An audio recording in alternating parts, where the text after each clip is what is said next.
Direction का हिंदी अर्थ है की ओर, जा, की तरफ।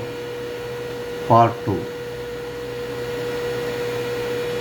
Direct your eyes towards someone या समथिंग। अपनी नज़र किसी व्यक्ति या वस्तु की ओर केंद्रित करना या देखना। टारगेट, उसको टारगेट करके, लक्षित करके उसकी ओर देखना। टूवर्ड्स, की ओर।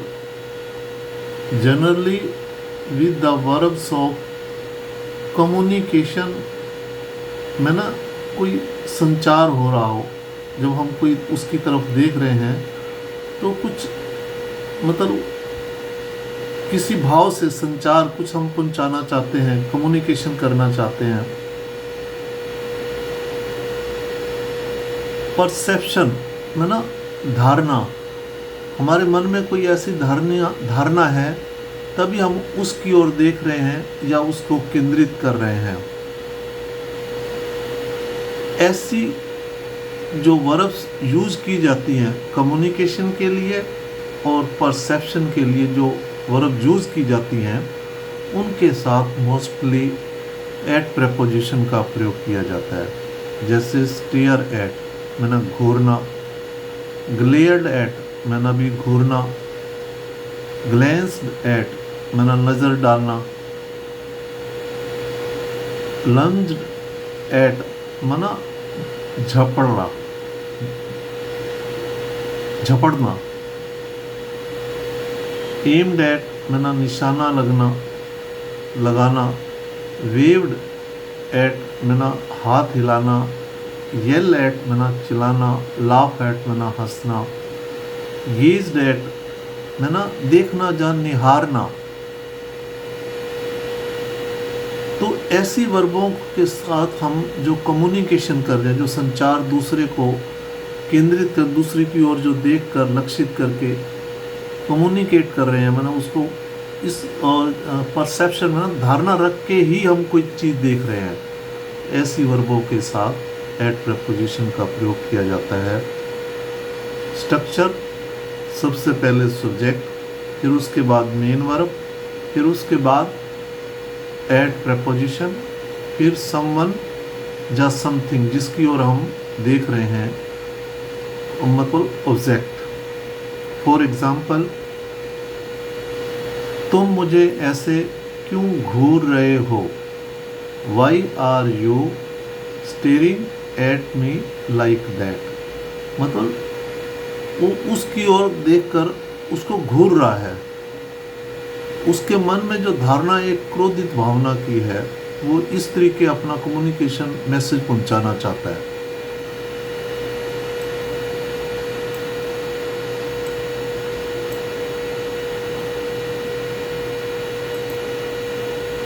वह मेरी ओर घूरने लगा।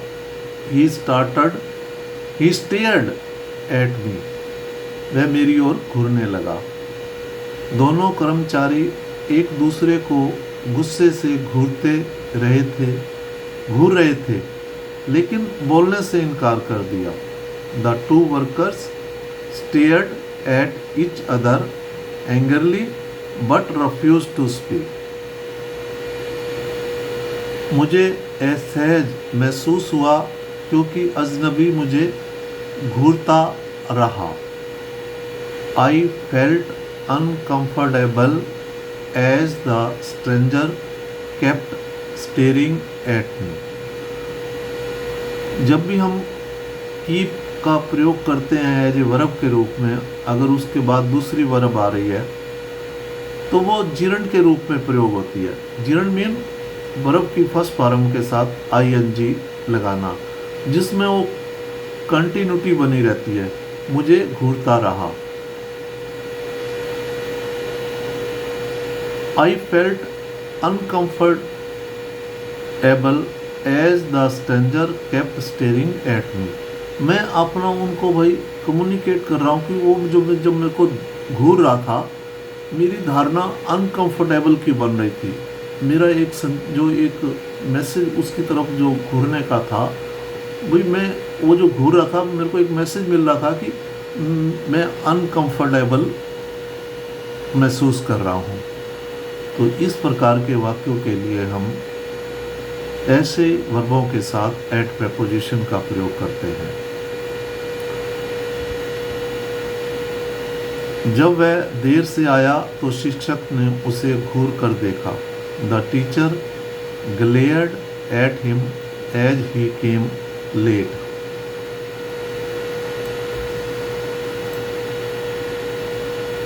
मैंने अपनी घड़ी पर नज़र डाली। I glanced at my watch. मैंने अपनी घड़ी की ओर देखा, मतलब नज़र डाली। जाने से पहले उसने अपनी घड़ी पर नज़र डाली। He glanced at his watch before leaving. अब बिफोर लिविंग में ना जाने से पहले, अगर हम प्रेपोजिशन यूज़ कर रहे हैं तो अगर उसके बाद कोई वर्ब आ रही है तो वो हमेशा जिरंड के रूप में प्रयोग होगी। वर्ब की फर्स्ट फॉर्म के साथ आईएनजी जरूर लगाएंगे। मतलब की ओर, उसने अपनी घड़ी की ओर देखा जाने से पहले, 2 वर्ड्स। बाघ बंदर पर झपटा। The tiger lunged at the monkey. मतलब बाघ बंदर की ओर झपका की 2 वर्ड्स। उसने पक्षी पर निशाना साधा। ही एम्ड एट द बर्ड। उसने पक्षी पर निशाना साधा की ओर निशाना साधा।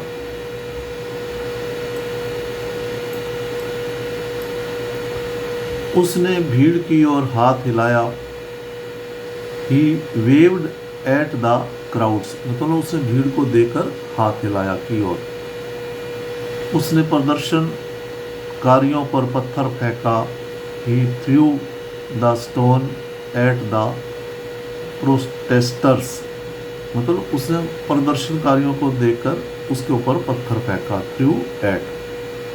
क्या आप मुझ पर कलम फेंक सकते हैं? Can you throw the pen at मी।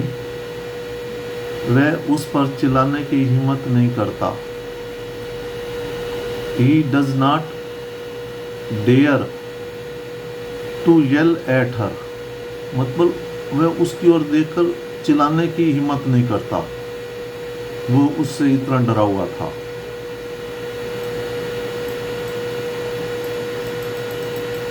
दूसरों पर मत हंसो। Don't laugh at others. मतलब दूसरों की ओर देखकर मत हंसो।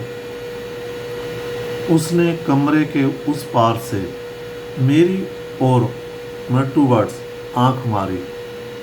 ही winked at me from across the room. मैंने उन्हें बताया और वे आश्चर्य से मेरी ओर देखने लगे। I told them and they gazed at me in surprise. वह सुंदर दृश्य को निहारता रहा। He gazed at the beautiful scenery. वह तारों को देखती रही या निहारती रही। She gazed at the stars. इस प्रकार वर्बों के लिए हम एट प्रेपोजिशन का प्रयोग करते हैं। इसमें किसी प्रकार की कोई त्रुटि है तो कृपया कमेंट्स करें। आपसे नम्र निवेदन है, आप अपने जान पहचान के बच्चों को जो दूर दराज ग्रामीण इलाकों में रहते हैं, अपनी ओर से विद्यादान के रूप में इस वीडियो को शेयर ज़रूर करें ताकि वे लाभ उठा सकें।